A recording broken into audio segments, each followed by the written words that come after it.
Les idées clés des meilleurs livres en 30 minutes. Aujourd'hui, My Different Self. Ce que sont les sous-personnalités, et comment les comprendre peut vous aider à traverser un traumatisme et à retrouver une pleine unité intérieure. Auteur, Richard Schwartz. La psychologie classique décrit souvent l'esprit humain comme une structure unique et solide.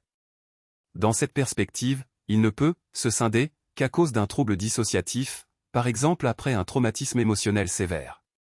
Les sous-personnalités qui apparaissent après une telle scission sont appelées des alters.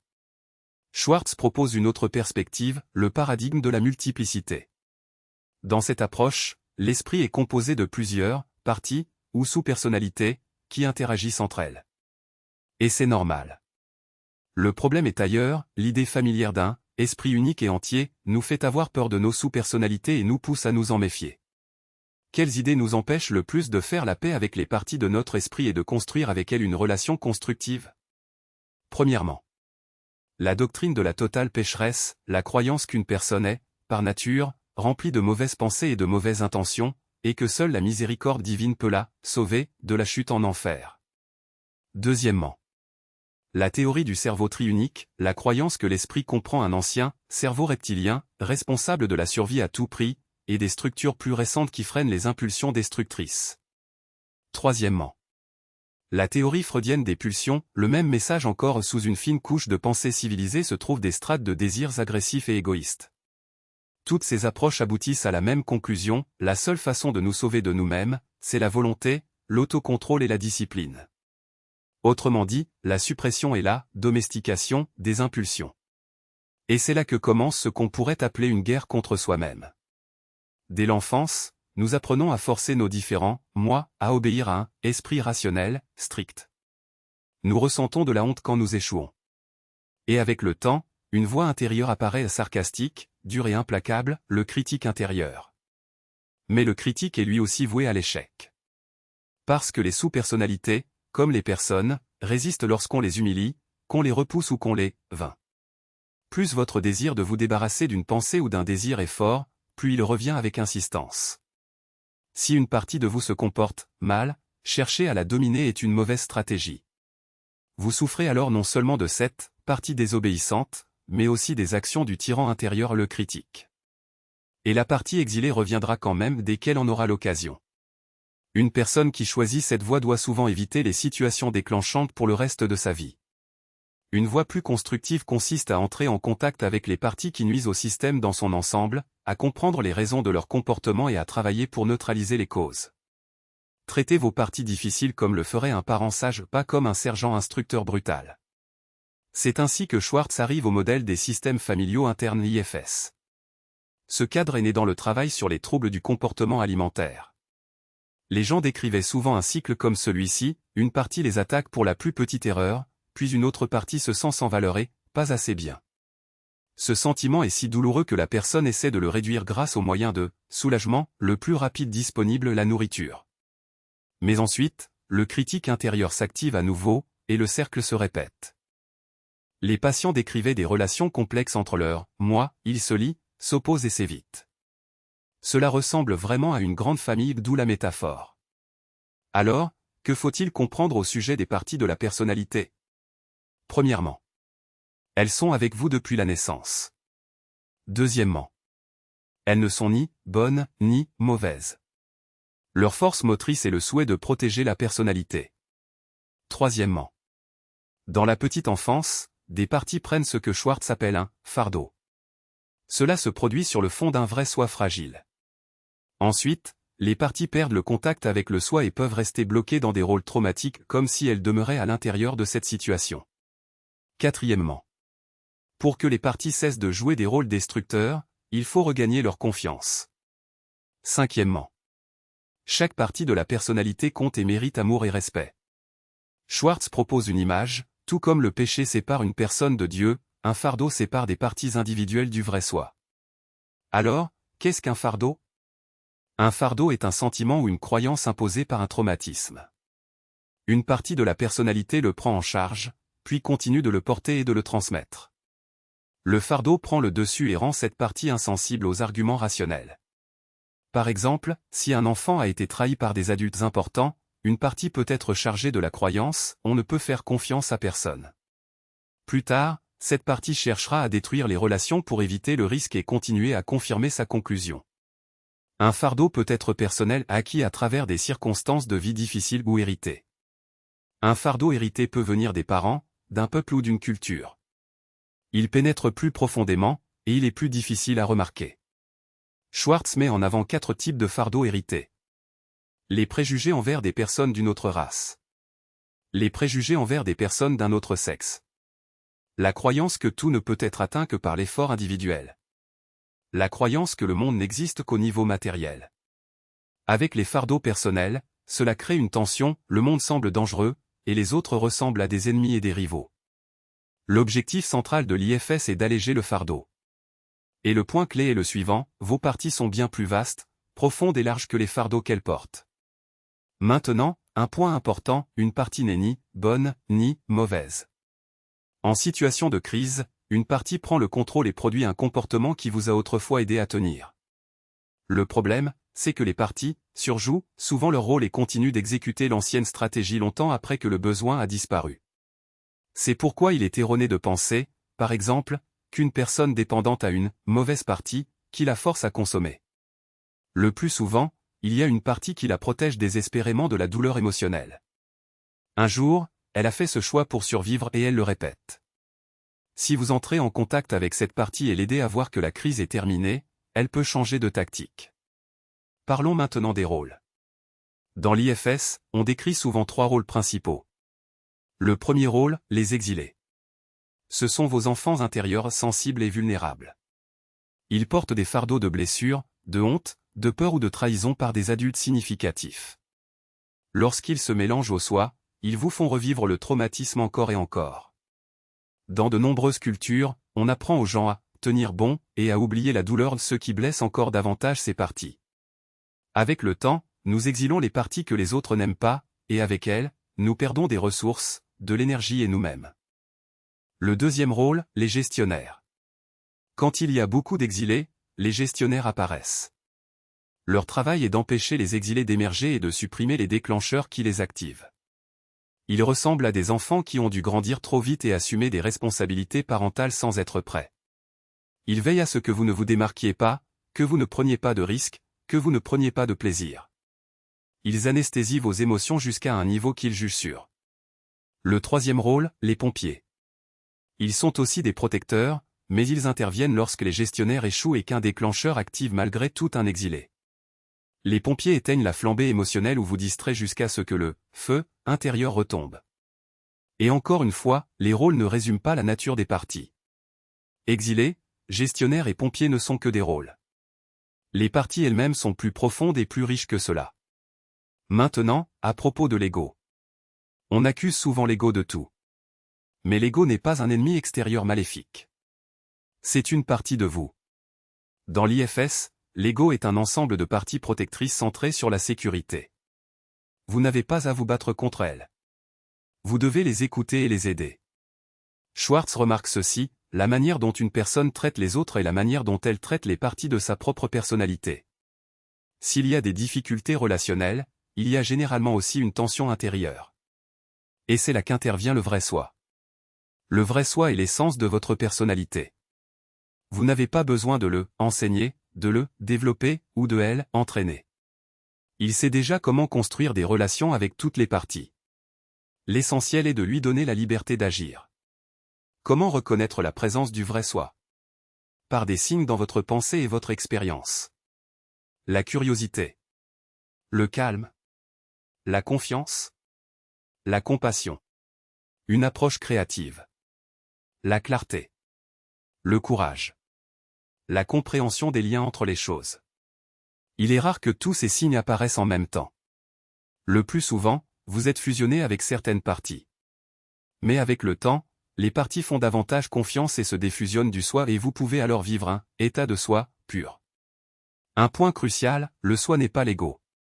Le soi n'est pas un observateur passif, c'est un participant actif à la vie. Et si vous pouvez vous voir comme de l'extérieur, vous n'êtes pas dans un état de soi en ce moment. On peut comparer l'IFS à la théorie de l'attachement en psychologie de l'enfant. votre soi doit devenir un parent bienveillant pour vos parties, un ancrage, une figure d'attachement sécurisante pour elles. Alors, dans le monde extérieur, la vie devient plus facile pour votre partenaire, vos enfants, vos parents et votre thérapeute. Ils n'ont pas à porter vos exilés. Souvent, cela fonctionne ainsi, un exilé et son protecteur cherchent dans le monde extérieur quelqu'un qui pourrait lever le fardeau de l'exilé. Mais il n'existe pas de sauveur à l'extérieur. Seul le soi peut guérir une partie blessée.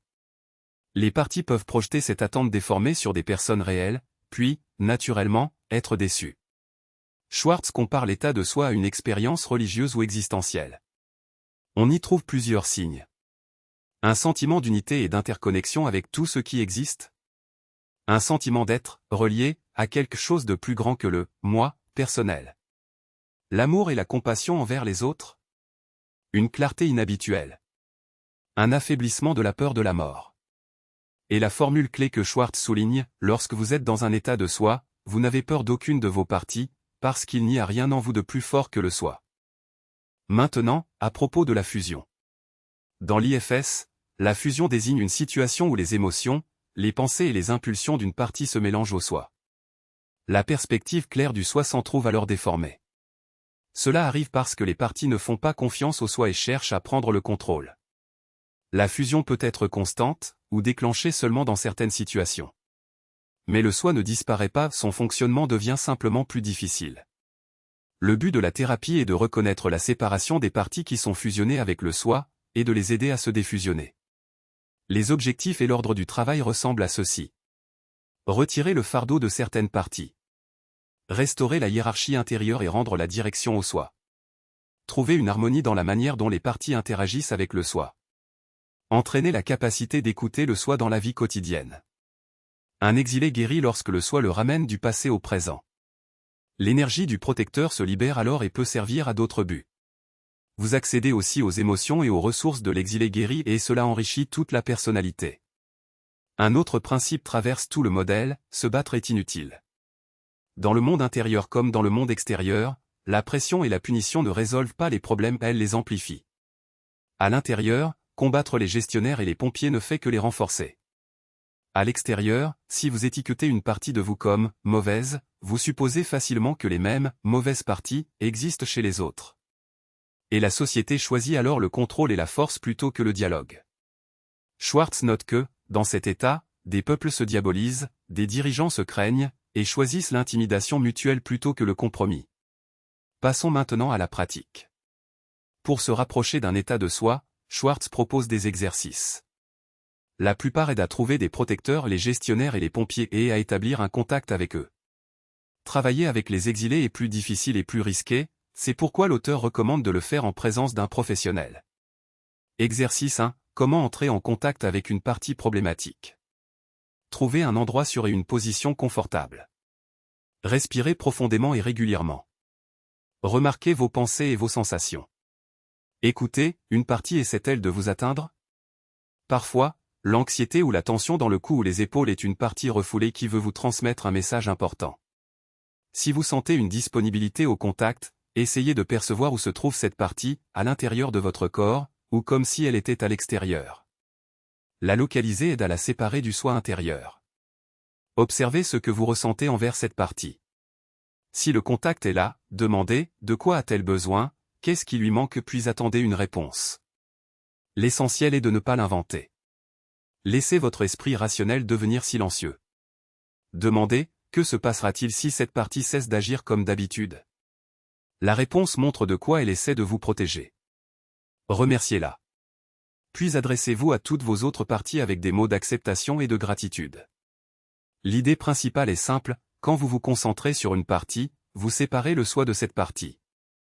Votre personnalité se divise naturellement entre l'observateur et l'objet observé. Exercice 2. Comment voir les interactions entre sous-personnalités. Prenez un carnet et un crayon. Tournez votre attention vers l'intérieur. Connectez-vous à une partie. Dessinez, de façon schématique, où elle se situe. Parfois, elle peut sembler être en dehors du corps, c'est normal. Ensuite, attendez de nouveaux indices, pensées, images, émotions. Cherchez de nouvelles parties et ajoutez-les au croquis. La compétence artistique n'a pas d'importance. Ce qui compte, c'est de voir les positions et de les noter. Ramenez progressivement votre attention vers le monde extérieur. Regardez votre dessin et demandez-vous, qu'est-ce qui relie les parties proches l'une de l'autre? Se protègent-elles ou se battent-elles? Partagent-elles un objectif, ou sont-elles indépendantes? Et pensez à les remercier. Exercice 3. Comment repérer les parties et les aider à se défusionner du soi? Dans un cadre calme et sûr, concentrez-vous sur vos parties. Repérez-les dans votre corps et dirigez votre attention vers elles, une par une. Invitez chaque partie à communiquer avec le soi. Beaucoup de parties ont adopté des rôles destructeurs pendant l'enfance et ont perdu le contact avec le soi. Il est important de leur montrer que vous avez grandi et que vous êtes devenu plus fort. Continuez à chercher de nouvelles parties et à faire connaissance. Ensuite, invitez les parties que vous avez trouvées à se détendre ensemble ou séparément. Si cela fonctionne, vous pouvez remarquer des changements, respiration plus facile, plus d'espace intérieur, sensation de fraîcheur. Si rien ne se produit, c'est normal aussi. La confiance prend du temps. Notez toute amélioration et restez avec elle. C'est ainsi que le soi se manifeste dans votre corps et votre esprit. Exercice 4. Méditation sur un problème. Trouvez un endroit sûr. Concentrez-vous sur votre respiration. Pensez à un problème qui crée un conflit intérieur.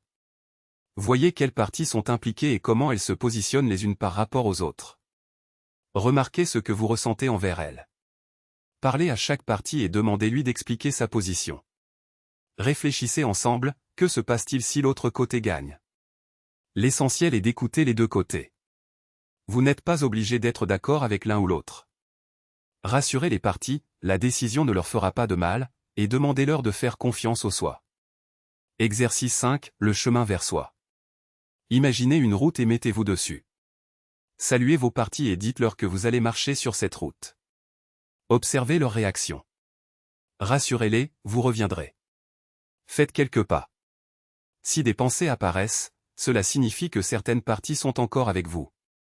Demandez-leur poliment de se mettre en retrait. Si vous vous voyez de l'extérieur, cela signifie qu'une partie vous observe et aidez cette partie à se séparer aussi. Après cela, vous pourrez vivre le monde depuis votre propre point de vue. Continuez à marcher lentement. Quand les parties lâchent prise, vous pouvez ressentir quelque chose d'inhabituel, fraîcheur, liberté, soulagement, confiance, énergie. C'est l'énergie du soi. Souvenez-vous-en. Avec la pratique, vous pourrez y accéder à tout moment. Quand vous sentez qu'il est temps de revenir, faites demi-tour. Remerciez vos parties pour leur patience et leur confiance. Essayez de partager cette énergie avec elles. Exercice 6. Gardez le soi avec vous. Répétez l'exercice précédent, mais essayez de garder l'état de soi après avoir ouvert les yeux. Des parties peuvent interférer. Rassurez-les, tout est sous contrôle. Quand elles croiront que c'est sûr, vous pourrez maintenir l'état de soi très longtemps. Et maintenant 10 idées essentielles. 1. La psychologie classique considère la scission de la personnalité comme un événement rare après un traumatisme sévère. Mais l'expérience de Schwartz suggère que plusieurs parties peuvent coexister facilement chez toute personne. 2. Certaines parties agissent de manière irrationnelle et peuvent vous nuire, ainsi qu'aux autres. Beaucoup de doctrines recommandent de supprimer ces parties, ce qui renforce la honte et la culpabilité. 3. Plus vous réprimez une partie problématique, plus elle résiste. L'alternative, c'est une communication douce. 4. Les parties naissent avec la personnalité. Elles ne sont ni bonnes ni mauvaises. Elles méritent le respect. Leur motivation est la protection. 5. Une partie peut être traumatisée, rester, bloquée, et porter un fardeau, un sentiment ou une croyance imposée. Le but de l'IFS est d'alléger ce fardeau. 6. Les parties peuvent jouer les rôles d'exilés et de protecteurs, gestionnaires ou pompiers. Les exilés portent la douleur. Les protecteurs essaient d'empêcher cette douleur de remonter. 7. Au-delà des parties, il existe le vrai soi, une essence de la personnalité, sans peur et très puissante. Le soi peut guérir les parties et enlever les fardeaux en entrant en contact et en reconstruisant la confiance. 8. L'état de soi ressemble à une expérience spirituelle ou existentielle, un sentiment de connexion à quelque chose de plus grand, de la clarté, de l'amour et de la compassion, et une peur de la mort moins forte. 9. Les parties peuvent se fusionner au soi et troubler l'esprit. L'IFS aide à reconnaître les parties, à alléger les fardeaux, à restaurer la hiérarchie intérieure et à montrer aux parties que le soi peut diriger. Dit, la pression et la contrainte intensifient les problèmes à l'intérieur comme à l'extérieur. Ce qui fonctionne, ce n'est pas le contrôle et la force, mais un dialogue doux et la recherche du compromis. Si cela vous a plu, mettez un like à la vidéo, abonnez-vous à la chaîne pour ne pas manquer les prochains livres, et écrivez en commentaire quel livre nous devrions analyser ensuite.